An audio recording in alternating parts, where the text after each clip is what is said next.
নমস্কার বন্ধুরা, আমি সোলাঙ্কি। আমার নীতিমূলক গল্পের আসর ও ভৌতিক গল্পের আসরে আমার ছোট ছোট ভাই বোন এবং আমার দাদা দিদিদের আরও একবার অনেক অনেক স্বাগত। যিনারা প্রতিদিনের শ্রোতা বন্ধু তাঁদের উদ্দেশ্যে তো অবশ্যই, আর যিনারা আজ নতুন আমার চ্যানেল ভিজিট করছেন তাঁদের উদ্দেশ্যেও থাকলো অসংখ্য ধন্যবাদ। যিনারা নতুন আমার চ্যানেল ভিজিট করছেন তাঁদের উদ্দেশ্যে বলবো, আজকের গল্পটা যদি ভালো লেগে থাকে তাহলে অবশ্যই আমার পাশে থাকার অনুরোধ রইল। আর আমার পাশে থাকার জন্য আমার চ্যানেলটাকে সাবস্ক্রাইব করে পাশে থাকা বেল আইকন প্রেস করে অল নোটিফিকেশান করে দেবেন। তাহলে আমি যখনই যেই রূপ গল্প নিয়ে উপস্থিত হব আপনারা আপনাদের ফোনে সময় মতো সেগুলো নোটিফিকেশান আকারে পেয়ে যাবেন। আর হ্যাঁ বন্ধুরা, যদি আজকের গল্পটা ভালো লেগে থাকে তাহলে অনুরোধ থাকলো বন্ধুদের সাথে শেয়ার করার এবং পারলে একটা করে লাইক করার। তো বন্ধুরা, কথা না বাড়িয়ে আজকে আমরা যে গল্পটা পড়তে চলেছি, গল্পটার নাম হলো লাস্ট সাপার। লিখেছেন কালীপদ দাস।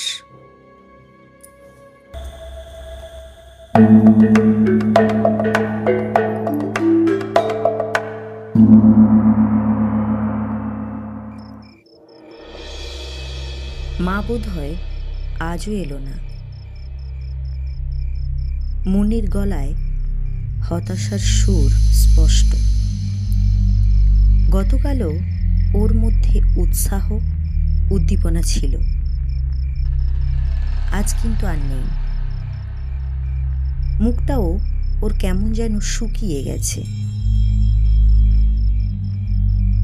ডলির আসার কথা ছিল গত পরশু। সাধারণত বাপের বাড়ি গেলে ও ফিরতে দেরি করে না, বিশেষ করে স্বামী একা থাকলে। কারণ সুব্রত মানুষটা বাড়ির বাইরে যত মাতব্বর, বাড়িতে ঠিক ততটাই আনাড়ি। দুবেলা দুটো সেদ্ধ ভাত ফুটিয়েও খেতে পারেন না। ডলির তাই ওকে ফেলে কোথাও শান্তিতে থাকার জো নেই। আর ছেলে মেয়েকে তো ওর ভরসায় রেখে যাওয়ার কথা ভাবতেই পারে না। হয়তো নিজের সঙ্গে সঙ্গে ওদেরও না খাইয়ে রাখবেন। এবার ওদের সকলেরই জিয়াগঞ্জ যাওয়ার কথা ছিল, দিদির ছেলের পৈতে। না গেলে ভীষণ খারাপ দেখাবে। দিদি একসঙ্গে তার 2 ছেলের পৈতে দিচ্ছে। দেওয়ার কথা ছিল 2 মাস আগেই, কিন্তু ডলি সেবার আপত্তি তুলেছিল। সামনে ছেলে মেয়েদের পরীক্ষা, এ সময় কি করে যাবে? পরে বেবিদি, মেজকা দুজনেরই কথা মনে ধরেছিল। আর তাছাড়া শুধু তো ডলি একা নয়, পরীক্ষার ঝামেলার জন্য জয়নগর থেকে নীলু, কোন্নগর থেকে রঞ্জু, ওরা কেউই তো যেতে পারবে না। আর বাড়ির অনুষ্ঠান, বাড়ির ছেলে মেয়ে যদি না আসতে পারে তাহলে উৎসব, আনন্দ এগুলো কি হয়? তাই শেষ পর্যন্ত পৈতের দিন পিছিয়ে মে মাসে আনা হয়েছিল। সুব্রতও তাতে খুশি হয়েছিলেন, বলেছিলেন অনেক দিন পর বেশ জমিয়ে হইচই করা যাবে। কিন্তু হঠাৎই সুব্রতর অফিসে গোলমাল শুরু হলো। মাইনে আটকে গেল পরপর 2 মাস। একটা মাস কোনো রকমে টেনে টুনে পার করলেও পরের মাসটা সুব্রত খুবই ঠকে গেল। এই অবস্থায় সবাই মিলে পৈতেতে যাওয়ার প্রশ্নই ওঠে না। ডলি শুনে প্রথমে বলেছিল, যে মানুষটা প্রায় কারো বাড়ি যেতে চান না সেই জামাইবাবু এসে বলে গেছেন এখন না গেলে বিশ্রী দেখাবে। মুষড়ে পড়েছিল মনা ও মুন্নি। পরীক্ষার পর এমনিতেই ওদের ভেতরটা উড়ু উড়ু করছিল, তার উপর মামার বাড়িতে এমন একটা উৎসব। ওহো, কি দারুণ মজা! আর বাবা কিনা এখন বলছে যাওয়াই হবে না। কিন্তু পরিস্থিতির কথা বিবেচনা করে এবং সুব্রতর মুখের দিকে চেয়ে ডলি নিজেকে সামলে নিয়েছিল। ছেলে মেয়েকেও বুঝিয়েছিল। তাছাড়া শুধু যাওয়াই তো নয়, যাওয়া আসার খরচা ছাড়াও দেওয়া থোয়ার একটা ব্যাপার আছে। সব মিলিয়ে প্রায় ১,০০০-১,২০০ ধাক্কা।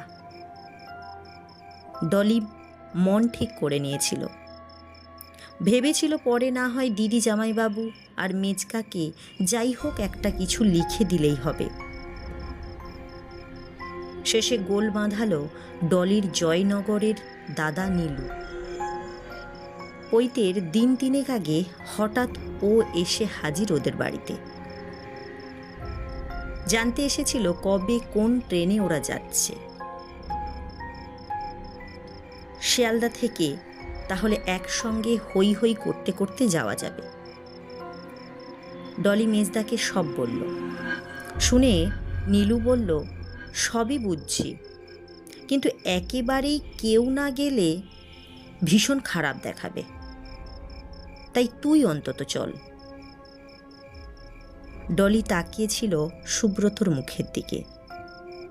সুব্রত শেষ পর্যন্ত রাজি হয়ে বলেছিল, তুমি নাই হয় দাদার সঙ্গে চলে যাও। সত্যি একেবারেই কেউ না গেলে খুবই খারাপ দেখাবে। মনা মুন্নি থাক। শেষ পর্যন্ত ডলি একাই চলে গিয়েছিল ওর মেজদার সঙ্গে। মনা মুন্নিরা এখন বড় হয়েছে, বুঝতে শিখেছে। ওরা আর তাই বাবার মুখের ওপর কোনো কথা বলেনি। কথা ছিল ১০ তারিখ অর্থাৎ শুক্রবারই ডলি চলে আসবে। কিন্তু শুক্র গেল, শনি গেল, আজ রবিবার। দুপুরে ট্রেনের সময়ও চলে যাওয়ার পর যখন ডলি এলো না, তখন মুন্নি প্রায় কেঁদেই ফেলল। ছেলে মেয়ে দুজনেরই এই প্রথম মাকে ছেড়ে একা থাকা। সুব্রতও যে চিন্তা হচ্ছিল না তা নয়, খানিকটা রাগও হচ্ছিল। কিন্তু মুন্নির মুখের দিকে চেয়ে ভেতরের অসন্তোষ চাপা দিয়ে বললেন, শরীর টরীর খারাপ হয়েছে হয়তো, কিংবা দেখ সন্ধ্যের ট্রেনেও আসতে পারে। ছাই আসবে, আমরা কখনো সন্ধ্যের ট্রেনে আসি? আর মা কি করে সন্ধ্যের ট্রেনে একা একা আসবে? সুব্রতর মেয়ের কথার জবাব দিতে পারলেন না। জিয়াগঞ্জ গেলে সত্যিই ওরা কখনো সন্ধ্যের ট্রেনে ফেরে না। ট্রেনটা শিয়ালদা আসতে আসতে প্রায় রাত ৯টা, কোনো কোনো দিন 10টা 11টাও হয়ে যায়। বাবা, কাল তুমি একটা ফোন করবে। ফোন করব? কোথায়? তোর মামার বাড়িতে কি ফোন আছে? না, অন্য কোথাও। অন্য কোথাও ফোন করে কি করে খবর পাবো? আর তার নম্বরই বা পাবো কোথায়? এবার মুন্নিকে থামাতেই হলো। আসলে কাল থেকে ওর কেমন একটু ভয় ভয় লাগছিল। আর ভয় ভয় লাগলেই মুন্নির যত সব খারাপ খারাপ কথা মনে আসে। কে কোথায় গলায় দড়ি নিয়ে মরেছে, কোন বন্ধুর বাড়ির ছাদে রোজ রাত্রিবেলায় কে হেঁটে বেড়ায়, কে ঘুমের ঘোরে রাতের দরজা খুলে বাড়ির বাইরে চলে গিয়েছিল, তারপর সকালে তাকে একটা গর্তের মধ্যে মরে পড়ে থাকতে দেখা গিয়েছিল। এই সব। আজও সকালে আরতিদি কাজে এসেই ওকে একটা বিচ্ছিরি খবর দিয়েছে, ট্রেনে কেউ কাটা পড়ে মারা গিয়েছে।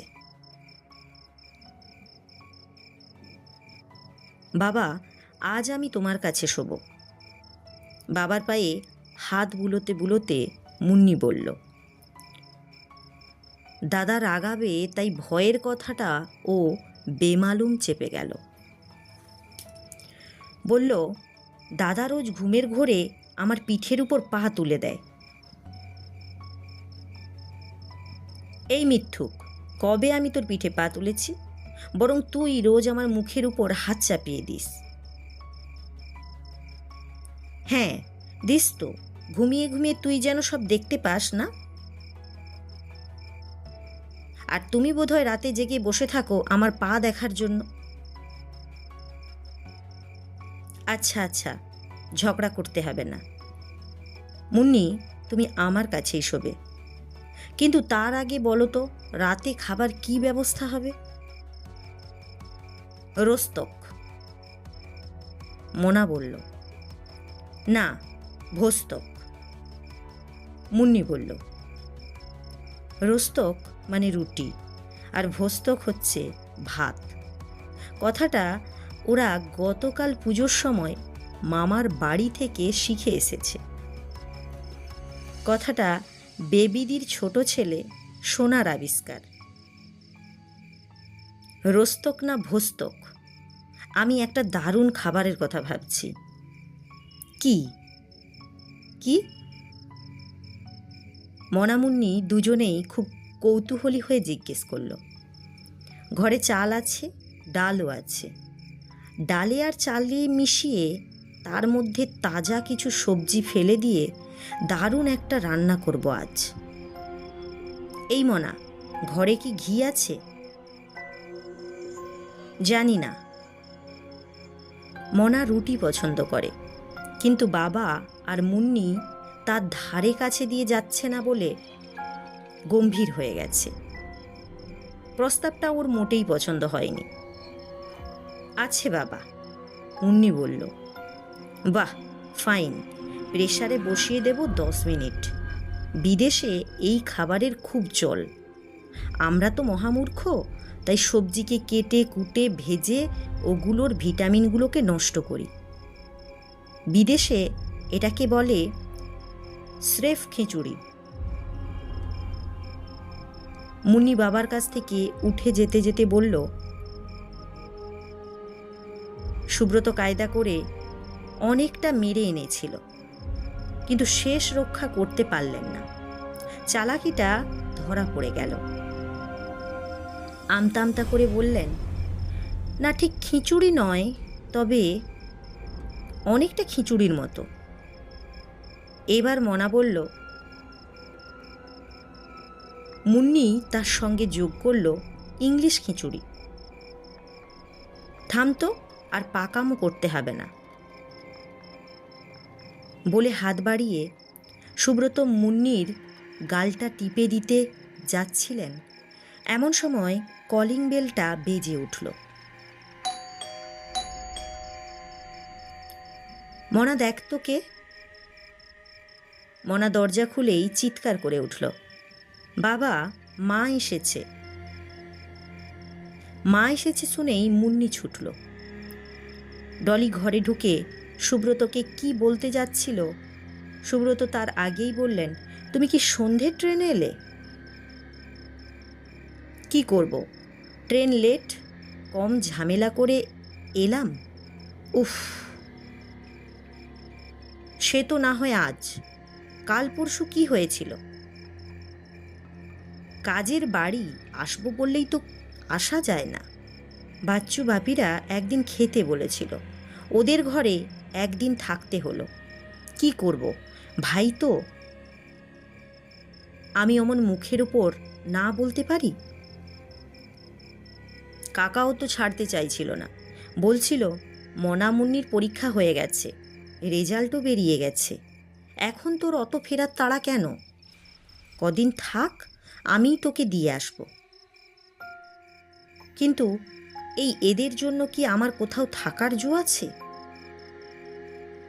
বলে ডলি মনা এবং মুন্নিকে কোলের কাছে টেনে নিল।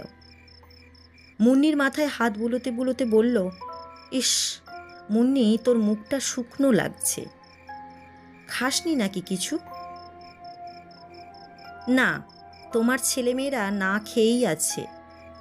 এখন এসে গেছো, বাঁচিয়েছ, দয়া করে এখন একটু খাওয়ার ব্যবস্থা করো। তার মানে রাতের খাবার দাবার কিছু হয়নি? উফ, কি ভীষণ খিদে পেয়েছে, ভাবলাম গিয়েই বসে পড়ব। কপাল, তা ঘরে কিছু আছে টাছে? বলতে বলতে ডলি নিজেই রান্নাঘরে গিয়ে ঢুকল। তরকারি ঝুড়ি টেনে দেখল, ইস, রান্নাঘরের কি অবস্থা! 2 দিন নেই, তাতেই এই অবস্থা। ঘরদোরগুলো ধুলোতে বালিতে একেবারে কিচকিচ করছে। কিরে মুন্নি, আরতি আসে না? কথা বলছিস না কেন? আসবে না কেন? মুন্নি এই প্রথম কথা বলল। মার ওপর ওর খুব রাগ হয়েছে মনে মনে। মা এসে থেকে ওর সঙ্গে ভালো করে দুটো কথা না বলেই রান্নাঘর নিয়ে পড়েছে। সুব্রত হাঁপ ছেড়ে বাঁচলেন। আজ রাতে আর হেসেল ঠেলতে হবে না। ডলি দ্রুত সব গুছিয়ে নিয়ে রান্নাঘরে গিয়ে ঢুকল। রান্না করতে করতেই 3টে ঘর মুছে ফেলল, আলনা গুছিয়ে নিল, ময়লা কাপড়গুলোকে বাথরুমের মধ্যে ডাই করে রাখল। সুব্রত এবার নিশ্চিন্ত হয়ে অসমাপ্ত উপন্যাসটা হাতে তুলে নিলেন। পড়তে পড়তেই লক্ষ্য করলেন অত্যন্ত ক্ষিপ্রতায় ডলি ঘরের পুরো চেহারাটাই পাল্টে ফেলেছে। খাওয়া দাওয়া শেষ যখন হলো তখন রাত প্রায় 11:15। মনা ততক্ষণে বিছানা ঝেড়ে মশারি টাঙিয়ে ফেলেছে। মুন্নি এসে বাবার মশারিটা টাঙিয়ে দিয়ে গেল। ডলির সঙ্গে সুব্রতর এসে থেকে তেমন কথা হয়নি। উনি চাইছিলেন ডলি আজ তাঁর কাছে শুতে আসুক, কিন্তু মনা মুন্নি কদিন পর মাকে পেয়ে এক মুহূর্তও আর কাজ ছাড়া করতে চাইছিল না। ডলিরও ইচ্ছা আজ ওদের কাছে নিয়ে শোবে। অগত্যা সুব্রতকে ঘরের দরজা দিয়ে শুয়ে পড়তে হলো। ভোর তখন 5টা, পৌনে 5টা হবে বোধ হয়। ভালো করে ফর্সাও হয়নি। সুব্রতর ঘুম ভেঙে গেল গ্রিল গেটের খটখট শব্দে। কে যেন ডাকছে। মেন গেটে তালা, তাই বারান্দার গ্রিল গেট দিয়ে ডাকছে। নিচের তলায় সুব্রতর ঘরটা বারান্দা লাগোয়া। বিরক্ত হলেন। কাল অনেক রাতে শুয়েছেন, তাই চোখ থেকে ঘুম ছাড়ছিল না। রাস্তার দিকে বারান্দায় গ্রিল গেট করে এই এক নতুন ঝামেলা হয়েছে। নিচ থেকে ওপরতলা পর্যন্ত 6টা ফ্ল্যাটের কারো ঘরের লোক এসে গেটে তালা দেখলেই গ্রিল গেটে এসে খটখট। একটু তালাটা খুলে দেবেন? আর বেশিরভাগই এই ঝঞ্ঝাটটা হয় রাতে কিংবা ভোরে। সুব্রত ওদের ফ্ল্যাটের কতদিন বলেছেন মেন গেটে প্রত্যেকের নামের আলাদা আলাদা কলিং বেল লাগাতে। সুব্রত খানিকক্ষণ না শোনার ভান করে শুয়েই থাকলেন। তারপর মনে হলো কে যেন ওর নাম ধরেই ডাকছে। আমাকে এত ভোরে? সুব্রত এবার আর না উঠে পারলেন না। এ কি কাকা, আপনি? সুব্রত দ্রুত গেটটা খুলে দিলেন। রাতে ট্রেনে এলেন? ডলির মেজকা কান্তিবাবু ভেতরে এলেন। বসুন, আমি ওদের ডাকি। না, এখনই ওদের ডাকতে হবে না, তুমি বসো। কি ব্যাপার কাকা, বলুন তো, আপনাকে অমন দেখাচ্ছে কেন? কান্তিবাবু কোনো উত্তর করলেন না। আপনার শরীর টরীর ভালো আছে তো? ওখানে সব ঠিকঠাক আছে তো? বাবা সুব্রত বলতে বলতে কান্তিবাবু আর নিজেকে ধরে রাখতে পারলেন না, হাউ হাউ করে কেঁদে ফেললেন। এ কি হলো বাবা সুব্রত? আমি যে অপরাধী হয়ে গেলাম বাবা। আমি তো ওকে ডাকিয়ে নিয়ে গিয়েছিলাম, আর আমারই বাড়িতে এত বড় সর্বনাশ হবে এ আমি কল্পনাও করতে পারিনি। আমার কেন, কি হয়েছে? সুব্রতর শুকনো মুখ আরো শুকিয়ে গেল। বাবা, ডল আর নেই। ও আমাদের ছেড়ে চলে গেছে। ডলিকে মেজকা আদর করে ডল বলে ডাকতেন। বিস্মিত সুব্রত কোনো রকমে শুধু বলতে পারলেন, কি বলছেন আপনি? আপনার পৈতের দিন আমার ডল আর বেবি গিয়েছিল গঙ্গায় জল ভরতে। কি করে যে পা হড়কে ও ডুবো জলে চলে গেল কেউ দেখতেই পায়নি। দুদিন পরে তোলপাড় করে খুঁজে গতকাল বিকেলে ভট্টপাড়া ঘাটে এক মাঝি দেখতে পেয়ে থানায় খবর দিয়েছিল।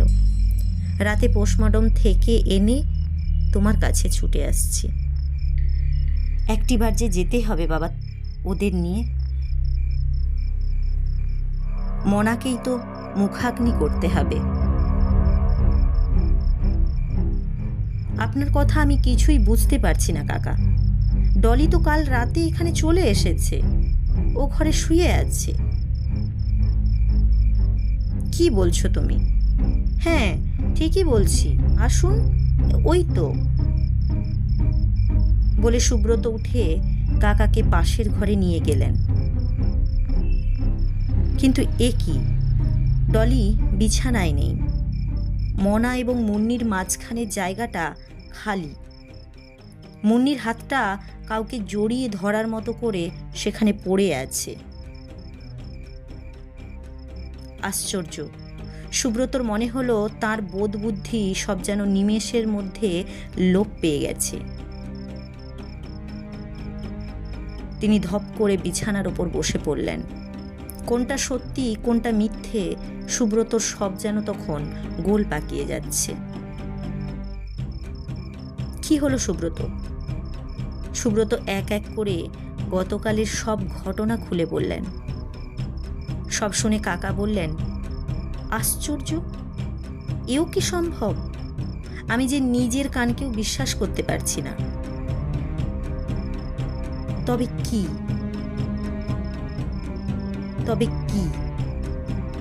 সুব্রতর কানে তখন কোনো কথাই ঢুকছিল না। তিনি হাঁ করে তখন তাকিয়ে আছেন ডাইনিং টেবিলটার দিকে। রাতের খাওয়া এঁটো বাসনগুলো তখনও সেখানে পড়ে রয়েছে।